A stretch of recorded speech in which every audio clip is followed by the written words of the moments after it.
Hola amigos y bienvenidos un día más al canal. En este vídeo os voy a enseñar cómo hacer el espectro de audio.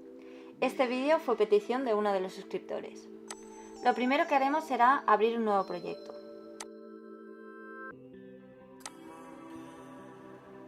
Y aquí insertaremos, muy importante, la imagen que queremos de fondo y la música.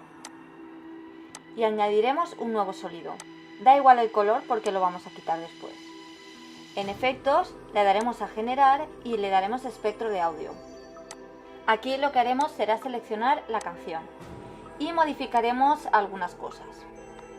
Estas modificaciones son de referencia, porque después podréis ver la imagen y podéis modificarlo como más os guste. Estos son los colores que tendrá nuestro espectro de audio.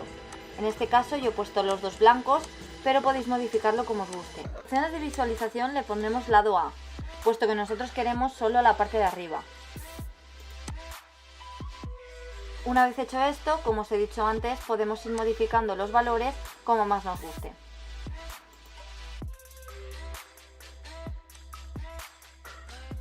A continuación le daremos a efecto, enfocar y desenfocar, CC, radial, fast, blur.